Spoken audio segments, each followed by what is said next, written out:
விழுப்புரம் மாவட்டம் செஞ்சி மற்றும் அதன் சுற்றுவட்டார பகுதிகளான அப்பம்பட்டு, கோழிப்பண்ணை உள்ளிட்ட பல்வேறு பகுதிகளில் 1 மணி நேரத்திற்கும் மேலாக இடிமின்னலுடன் கனமழை பெய்தது.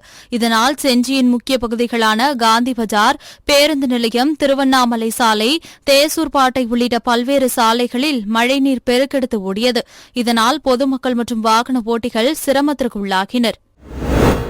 மயிலாடுதுறை மாவட்டம் மணல்மேடு அடுத்த கடலங்குடி கிராமத்தில் 100 நாள் வேலை வழங்காதது உட்பட பல்வேறு கோரிக்கைகளை வலியுறுத்தி மார்க்சிஸ்ட் கம்யூனிஸ்ட் கட்சியின் கிளை செயலாளர் சுகுமாரன் தலைமையில் 100க்கும் மேற்பட்ட பெண்கள் கலந்து கொண்டு சாலை மறியலில் ஈடுபட்டனர்.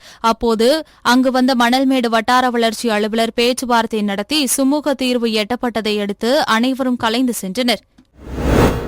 கிருஷ்ணகிரி மாவட்டம் போச்சம்பள்ளி அடுத்த மத்தூர் அருகே உள்ள சின்ன அலேரஹள்ளி பகுதியில் மாந்தோப்பில் கள்ளச்சாராயம் விற்பனை செய்து வருவதாக மத்தூர் போலீசாருக்கு ரகசிய தகவல் கிடைத்தது. அதன் பேரில் மத்தூர் போலீசார் அதிரடி சோதனையில் ஈடுபட்டனர். இந்த சோதனையில் சின்ன ஆலேரஹள்ளி பகுதியில் உள்ள மாந்தோப்பு பகுதியில் மத்தூர் அருகே உள்ள மூகா கவுண்டனூர் பகுதியைச் சேர்ந்த சக்திவேல் மற்றும் அதே பகுதியைச் சேர்ந்த கிருஷ்ணன் ஆகிய 2 பேரும் சுமார் 150 லிட்டருக்கும் மேற்பட்ட சாராய ஊரலை பதுக்கி வைத்திருந்தது தெரியவந்தது. இதனையடுத்து 2 பேரையும் கைது செய்த போலீசார் வீட்டில் பதுக்கி வைத்திருந்த 150 லிட்டருக்கும் மேற்பட்ட சாராயத்தை பறிமுதல் செய்து அழித்தனர். பின்னர் 2 பேரையும் போச்சம்பள்ளி நீதிமன்றத்தில் ஆஜர்படுத்தி கிருஷ்ணகிரி கிளை சிறையில் அடைத்தனர். கடலூர் மாவட்டம் புவனகிரி அருகே சேத்தியாத்தோப்பு ராஜீவ்காந்தி சிலை பேருந்து நிறுத்த பகுதியில் மின் நகரை சேர்ந்த ராஜன் என்பவர் தள்ளுவண்டி கடை வியாபாரம் செய்து வருகிறார். இந்நிலையில் ராஜன் தனது கடைக்கு அருகிலேயே இருசக்கர வாகனத்தை நிறுத்திவிட்டு வியாபாரத்தை செய்து வந்துள்ளார். இந்நிலையில் திடீரென தனது அருகில் நிறுத்தியிருந்த இருசக்கர வாகனத்தை காணாததை கண்டு அதிர்ச்சியடைந்தார். பின்னர் அக்கம் பக்கத்தில் தேடி பார்த்தும் கிடைக்காததால் சேத்தியாத்தோப்பு காவல் நிலையத்தில் புகார் அளித்துள்ளார். இந்த புகாரின் பேரில் போலீசார் வழக்கு பதிவு செய்து விசாரணை மேற்கொண்டு வருகின்றனர். உலக போதை விழிப்புணர்வு தினத்தை ஒட்டி மயிலாடுதுறை மாவட்டம் சீர்காழியில் மதுவிலக்கு அமலாக்கப் பிரிவு காவல்துறை சார்பில் போதைப் பொருள் எதிர்ப்பு விழிப்புணர்வு பேரணி நடைபெற்றது. மதுவிலக்கு அமலாக்கப் பிரிவு காவல் துணை கண்காணிப்பாளர் லாமேக், சீர்காழி டிஎஸ்பி ராஜ்குமார் மற்றும் காவல் ஆய்வாளர்கள் முன்னிலையில் தனியார் கல்லூரி மாணவிகள் 500 பேர் பேரணியில் பங்கேற்றனர். இதில் போதைப் பொருட்களால் ஏற்படும் தீமைகள் குறித்தும் கள்ளச்சாராயம் போதை சுடுகாட்டுக்கு பாதை என்ற வாசகங்கள் அடங்கிய பதாகைகளை கையில் ஏந்தியவாறு முக்கிய வீதிகளின் வழியாக கோஷங்களை எழுப்பி பொதுமக்களுக்கு விழிப்புணர்வு ஏற்படுத்தினர். கள்ளக்குறிச்சி மாவட்டத்தில் விஷச்சாராயம் குடித்து உயிரிழந்தவர்களுக்கு கூடுதல் நிவாரணம் வழங்கக் கோரி சீர்காழி பழைய பேருந்து நிலையம் அருகில் மார்க்சிஸ்ட் கம்யூனிஸ்ட் கட்சி சார்பில் கண்டன ஆர்ப்பாட்டம் நடைபெற்றது. ஒன்றிய கழக செயலாளர் அசோகன் தலைமையில் நடைபெற்ற இந்த ஆர்ப்பாட்டத்தில் விஷச்சாராய மரணத்துக்கு காரணமான அனைத்து காவல்துறை மற்றும் அதிகாரிகள் மீது கைது செய்து நடவடிக்கை எடுக்க வேண்டும் என்றும் கள்ளச்சாராயம் மற்றும் போதைப் பொருள் புழக்கத்தை முற்றிலும் தமிழக அரசு ஒழித்திட வேண்டும் உள்ளிட்ட பல்வேறு கோரிக்கைகளை வலியுறுத்தி கோஷங்களை எழுப்பினர். சிவகங்கை மாவட்டம் கல்லல் அருகே பனங்காடி ஸ்ரீ பெரியநாயகி அம்மன் திருக்கோயில் தேர் திருவிழாவை முன்னிட்டு குதிரை வண்டி பந்தயம் நடைபெற்றது. இதில் சிவகங்கை, மதுரை, புதுக்கோட்டை, தஞ்சாவூர், ராமநாதபுரம் உள்ளிட்ட பல்வேறு மாவட்டங்களிலிருந்து 27 வண்டிகள் கலந்து கொண்டன. பனங்குடி கண்டுபட்டி சாலையில் 2 சுற்றுகளாக நடைபெற்ற குதிரை வண்டி பந்தயத்திற்கு 6 மைல் தூரம் பந்தய எல்லையாக நிர்ணயிக்கப்பட்டது. பின்னர் இப்போட்டியில் வெற்றி பெற்ற குதிரை வண்டி உரிமையாளர்களுக்கும் சாரதிகளுக்கும் ரொக்க பரிசு வழங்கப்பட்டது. இந்த குதிரை வண்டி போட்டிகளை பனங்குடி, கண்டுபட்டி, நடராஜபுரம் மற்றும் சுற்றுவட்டார பகுதியிலிருந்து சாலையின் இருபுறங்களில் நின்று ஏராளமானோர் கண்டு ரசித்தனர். சேலம் மாவட்டம் சங்ககிரி அருகே உள்ள கத்தேரி ஊராட்சிக்கு உட்பட்ட தேசிய நெடுஞ்சாலை பகுதியில் தனியார் கல்லூரியின் மாணவர்கள் தங்கும் விடுதி செயல்பட்டு வருகிறது. இந்த விடுதியில் சுமார் 500க்கும் மேற்பட்ட மாணவர்கள் தங்கியுள்ளனர். இந்த விடுதியிலிருந்து வெளியேறும் கழிவுநீர் சாக்கடை கால்வாய்க்கு செல்லாமல் நெடுஞ்சாலையில் செல்வதால் பொதுமக்கள் பெரும் சிரமத்திற்கு உள்ளாகி வருகின்றனர். மேலும் நெடுஞ்சாலையில் கழிவுநீர் தேங்கியுள்ளதால் விஷக்கிருமிகள் பரவும் அபாயம் ஏற்பட்டுள்ளது என்றும் பொதுமக்கள் அச்சம் தெரிவித்துள்ளனர். இதுகுறித்து அப்பகுதி மக்கள் கல்லூரி நிர்வாகத்திடம் பலமுறை கூறியதோடு சம்பந்தப்பட்ட உயர் அதிகாரிகளிடம் தெரிவித்தும் நடவடிக்கை எடுக்கவில்லை என்று கூறப்படுகிறது. இதையடுத்து கழிவுநீரை வெளியேற்றி பாதுகாக்க வேண்டும் என வலியுறுத்தி கல்லூரி விடுதி முன்பு பொதுமக்கள் திரண்டனர். பின்னர் இதுகுறித்து தகவல் அறிந்து சம்பவ இடத்திற்கு வந்த கல்லூரி நிர்வாகம் கழிவுநீர் வெளியேற்ற உரிய நடவடிக்கை எடுக்கப்படும் என உறுதியளித்ததன் பேரில் அனைவரும் கலைந்து சென்றனர். சேலம் மாவட்டம் சங்ககிரி வட்டம் கத்தேரி கிராமம் இது பார்த்திங்கன்னா பாய்ஸ் ஹாஸ்டலு. இங்கேருந்து ஒரு மாதிரி உபரி தண்ணியெல்லாம் வெளியில் போகிறதெல்லாம் பார்த்திங்கன்னா ரொம்ப அதிகமாக போகுது. அதனால் நோய் தொற்று ஒரு மாதிரி ஓரத்தில் வண்டியெல்லாம் யாருனாலையும் ஓட்ட முடியல. எவ்வளோ சிரமம் இருக்குது. மேலதிகாரிங்கிட்ட எல்லாமே கடந்த ஒரு 3 மாதம் 6 மாதமாக ரிப்போர்ட் பண்ணி யாருமே எந்த ரெஸ்பான்ஸுமே கிடையாது. மேற்கொண்டு இதுக்கு ஏதாச்சும் ஒன்று பண்ணல அப்படின்னா நாங்களாரும் சேர்ந்து மறியல் பண்ணலாம் அப்படிங்கிற ஒரு இதில் இருக்கிறோம். சேலம் மாவட்டம் தாரமங்கலம் துட்டம்பட்டி பகுதியைச் சேர்ந்தவர் பூபாலன். இவர் குடும்ப தகராறு காரணமாக விஷம் குடித்து தற்கொலைக்கு முயன்ற நிலையில் அவரை மீட்டு சேலம் அரசு மருத்துவமனையில் சேர்த்தனர். அங்கு அவருக்கு சிகிச்சை அளிக்கப்பட்டு வந்த நிலையில் அவரை காப்பாற்ற முடியாது என்று அவரது மனைவி மேகலாவிடம் மருத்துவர் கூறியுள்ளார். இதனால் மனமுடைந்த மேகலா அரசு மருத்துவமனையிலேயே தூக்கிட்டு தற்கொலை செய்து கொண்டுள்ளார். இந்த சம்பவம் அப்பகுதியில் பெரும் பரபரப்பை ஏற்படுத்தியுள்ளது. கள்ளக்குறிச்சியில் விஷச்சாராயம் அருந்தி 50க்கும் மேற்பட்டோர் உயிரிழந்த நிலையில் அதன் எதிரொலியாக செங்கல்பட்டு மாவட்டம் செய்யூர் மற்றும் சூனாம்பேடு காவல் நிலைய எல்லைக்குட்பட்ட கிழக்கு கடற்கரை சாலை உள்ளிட்ட பகுதிகளில் 100க்கும் மேற்பட்ட போலீசார் சோதனையில் ஈடுபட்டனர். மேலும் கள்ளச்சந்தையில் மது விற்போர் வீடுகளில் போலீசார் சோதனை மேற்கொண்டனர். அப்போது புதுச்சேரியிலிருந்து ஈச்சூர் பகுதிக்கு இருசக்கர வாகனத்தில் 3 மூட்டைகளில் புதுச்சேரி மதுபானம் கடத்தி வந்த வாகனத்தை மடக்கி சூனாம்பேடு போலீசார் சோதனை செய்தனர். அப்போது ஈசூர் பகுதியைச் சேர்ந்த விஜய் என்பவர் தப்பி ஓடிவிட்டார். அவரது மனைவி பொன்மணியை கைது செய்து அவர்கள் கடத்திய 546 புதுச்சேரி மது பாட்டில்களை பறிமுதல் செய்து போலீசார் விசாரணை மேற்கொண்டு வருகின்றனர். பல்வேறு துறைகளில் சாதனை படைத்தவர்களுக்கு ரோட்டரி சங்கம் சார்பில் சென்னை மயிலாப்பூரில் உள்ள தனியார் நட்சத்திர விடுதியில் விருது வழங்கி கௌரவிக்கும் விழா நடைபெற்றது. இதில் விளையாட்டுத்துறை, கல்வித்துறை, ரேகா செட்டி நினைவு கூறும் வகையில் விருதுகள் மற்றும் வாழ்நாள் சாதனையாளர் விருதுகள் வழங்கப்பட்டது. இந்த விருது வழங்கும் விழாவில் சிறப்பு அழைப்பாளராக ரோட்டரி சங்கத்தின் இயக்குநரும் மருத்துவருமான பிரேம்சேகர் மற்றும் விருது குழுவின் இயக்குநர் சந்துரு நாயர் உள்ளிட்டோர் கலந்து கொண்டனர்.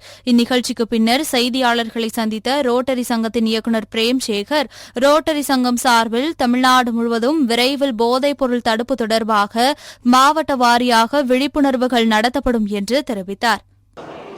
ஆமாம், இப்போ ரோட்டரி ஒரு நான் கவர்மெண்டல் ஆர்கனைசேஷன், நிறைய சமூக சேவை செய்கிற ஒரு அமைப்பு. இப்போ இந்த ரோட்டரி சங்கம் உலகத்தில் போலியோ எராடிகேஷனுக்கு நிறைய உழைச்சிருக்காங்க. அண்ட் இந்தியாவில் போலியோ கம்ப்ளீட்டாக எராடிகேட் ஆனதுக்கு ஒரு முக்கிய காரணம் ரோட்டரி.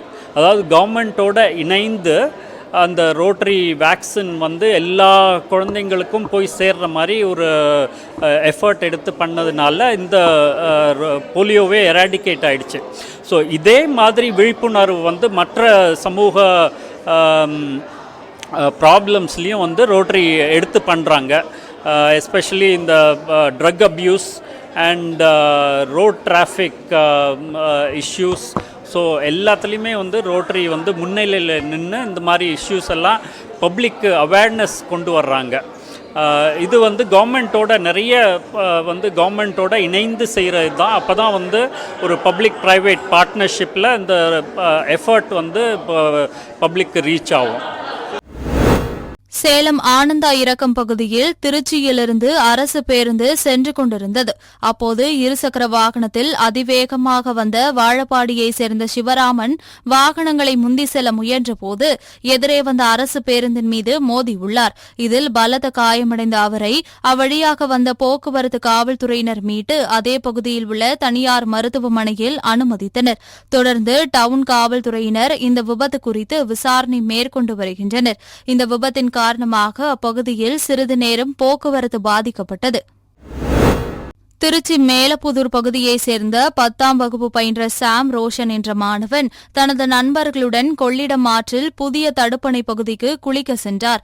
அங்கு குளித்துக் கொண்டிருக்கும் போது மாணவன் திடீரென்று ஆழமான பகுதிக்கு சென்று மூழ்கியதைக் கண்டு சக நண்பர்கள் கூச்சலிட்டதும் அங்கிருந்த பொதுமக்கள் மாணவனை காப்பாற்ற முயற்சித்து தோல்வியடைந்தனர். இதனையடுத்து தகவல் அறிந்து சம்பவ இடத்திற்கு சென்ற போலீசார் மற்றும் தீயணைப்புத் துறையினர் மாணவனை தேடும் பணியில் ஈடுபட்டுள்ளனர். தனது மகனை இழந்த பெற்றோர் தங்களது உறவினர்களுடன் அப்பகுதியில் சோகத்துடன் காத்து கிடப்பது அப்பகுதி மக்களிடையே சோகத்தை ஏற்படுத்தியுள்ளது. தூத்துக்குடி மாவட்டம் சாத்தான்குளம் ஊராட்சி ஒன்றிய அலுவலகம் வளாகம் முழுவதும் குப்பை குழியாக காட்சியளிக்கிறது. மேலும் மாற்றுத்திறனாளிகள் பயன்படுத்தும் நூற்றுக்கணக்கான ஸ்ட்ரெச்சர்கள் பாதுகாப்பு இன்றியும் பராமரிப்பு இன்றியும் ஊராட்சி ஒன்றிய அலுவலகம் அருகே உள்ள பாழடைந்த கட்டடத்திற்குள் வைக்கப்பட்டுள்ளது. இதனால் ஸ்ட்ரெச்சர் முழுமையாக சிதிலமடைந்து குப்பையாக காட்சியளிக்கிறது. எனவே மாவட்ட நிர்வாகம் கவனத்தில் கொண்டு உடனடியாக நடவடிக்கை எடுக்க வேண்டும் என்று பொதுமக்கள் கோரிக்கை விடுத்துள்ளனர். முன்னாள் முதலமைச்சர் கலைஞரின் நூற்றாண்டு நிறைவு விழாவை முன்னிட்டு சென்னை அஜாக்ஸ் பேருந்து பணிமனை அருகில் திமுக சார்பில் பொதுக்கூட்டம் மற்றும் நலத்திட்ட உதவிகள் வழங்கும் விழா மேற்கு பகுதி திமுக செயலாளர் வைமா அருள்தாசன் தலைமையில் நடைபெற்றது. இந்நிகழ்ச்சியில் மாதவரம் சட்டமன்ற உறுப்பினர் சுதர்சனம் கலந்து கொண்டு 1000 பேருக்கு நலத்திட்ட உதவிகளை வழங்கி தமிழ்நாடு முதலமைச்சரின் தலைமையிலான திராவிட மாடல் அரசின் பல்வேறு திட்டங்களை குறித்து பொதுமக்களிடையே எடுத்துரைத்தார். செங்கல்பட்டு மாவட்டம் கோவளம் பகுதியில் அமைந்துள்ள வரலாற்று சிறப்புமிக்க தமீம் அன்சாரி தர்காவில் ஆண்டுதோறும் சந்தனக்கூடு திருவிழா விமர்சையாக கொண்டாடப்பட்டு வருகிறது. அதேபோல் இந்த ஆண்டு சந்தனக்கூடு விழாவை ஒட்டி அலங்கரிக்கப்பட்ட தேரில் சந்தனக்கூடத்தை வைத்து தர்கா தெரு, பீச் சாலை, மார்க்கெட் சாலை, கோவளம் பேருந்து நிலையம் உள்ளிட்ட சாலைகளில் முக்கிய வீதிகள் வழியாக பேண்டு வாத்தியம் முழங்க வான வேடிக்கையுடன் ஊர்வலமாக கொண்டு செல்லப்பட்டது. பின்னர் சந்தனக்கூடத்திலிருந்து சந்தனம் ஃபஜர் தொழுகைக்கு முன் தமீம் அன்சாரி மசூதியில் சந்தனம் பூசப்பட்டு அதிலிருந்து கொண்டு வந்த சந்தனம் அனைவருக்கும் வழங்கப்பட்டது. இந்த சந்தனக்கூடு பெருவிழாவில் இஸ்லாமியர்கள் மற்றும் அனைத்து சமூகத்தினரும் கலந்து கொண்டு தமீம் அன்சாரி மசூதியில் சந்தனம் பூசப்பட்ட சந்தனத்தை பெற்று சென்றனர். நீட் தேர்வை ரத்து செய்யாத ஒன்றிய அரசை கண்டித்து நாகையில் காங்கிரஸ் கட்சி சார்பில் கண்டன ஆர்ப்பாட்டம் நடைபெற்றது. எல்ஐசி அலுவலகம் முன்பு நடைபெற்ற ஆர்ப்பாட்டத்தில் மாவட்ட தலைவர் அமிர்தராஜா தீப்பந்தங்களை எடுத்து வந்தார். இதனை கவனித்த போலீசார் தீப்பந்தம் ஏந்தி போராட்டம் நடத்த அனுமதி இல்லை என கூறி அவர் கையில் இருந்த தீப்பந்தங்களை பறிக்க முயற்பட்டனர். அப்போது காங்கிரஸ் கட்சிக்காரர்களுக்கும் போலீசாருக்கும் இடையே வாக்குவாதமும் தள்ளுமுள்ளும் ஏற்பட்டது. இதனைத் தொடர்ந்து காங்கிரஸ் கட்சியினர் தீப்பந்தங்களை கொளுத்தி போராட்டத்தில் ஈடுபட்ட நிலையில் போலீசார் அதனை பறிக்க முயன்றதால் மீண்டும் காங்கிரஸ் கட்சியினருக்கும் போலீசாருக்கும் இடையே கடும் தள்ளுமுள்ளு ஏற்பட்டது. இதனால் அப்பகுதியில் பரபரப்பு ஏற்பட்டது. மயிலாடுதுறை மாவட்டத்தில் 29 கிராமங்கள் உள்ள நிலையில் இந்த கிராமங்கள் சுருக்குமடி வலைக்கு ஆதரவாகவும் எதிராகவும் செயல்பட்டு வருகின்றன. இந்நிலையில் சுருக்குமடி வலைக்கு எதிர்ப்பு கிராமங்கள் ஒன்றிணைந்து கூட்டம் நடந்து இருந்த நிலையில் சட்டம் ஒழுங்கு பிரச்சினை ஏற்படாமல் தடுக்க சீர்காழி வட்டார வளர்ச்சி அலுவலகத்தில் சுருக்குமடி வலை பயன்படுத்தும் கிராம நிர்வாகிகள் உடனான ஆலோசனைக் கூட்டம் நடைபெற்றது. இக்கூட்டத்தின் முடிவில் மாவட்டத்தில் சுருக்குமடி வலை பயன்படுத்தி மீன்பிடிக்கக்கூடாது, வெளி மாவட்டம் மற்றும் மாநிலங்களில் சுருக்குமடி அடிப்படையில் பிடிக்கப்படும் மீன்களை மயிலாடுதுறை மாவட்டத்தில் விற்பனை செய்யக்கூடாது என முடிவு செய்யப்பட்டது. மேலும் பூம்புகார் தலைமை கிராமங்களைச் சேர்ந்த மீனவர்கள் கிராம மக்களோடு கலந்து கொண்டு கையெழுத்து இடுவதாக கூறிவிட்டு கிளம்பி சென்றனர். சீர்காழி பொறுப்பு வட்டார வளர்ச்சி அலுவலர் ரேகா தலைமையில் நடைபெற்ற இந்த கூட்டத்தில் பூம்புகார் தலைமையிலான சுருக்குமடி வலை பயன்படுத்தும் 10 கிராமங்களின் நிர்வாகிகள் கலந்து கொண்டனர். அரியலூர் மாவட்டம் செந்துறை அரசு மருத்துவமனை வளாகத்தில் கூடுதல் மருத்துவமனை கட்டடம் கட்ட அடிக்கல் நாட்டும் நிகழ்ச்சி நடைபெற்றது. இதில் போக்குவரத்து துறை அமைச்சர் சிவசங்கர் கலந்து கொண்டு 20 கோடி மதிப்பிலான கட்டிடங்கள் கட்ட அடிக்கல் நாட்டினார். இந்நிகழ்ச்சியில் மாவட்ட ஆட்சியர் ஆனி மேரி ஸ்வர்ணா மற்றும் அரசு துறை அதிகாரிகள், மருத்துவர்கள், செவிலியர்கள் கலந்து கொண்டனர்.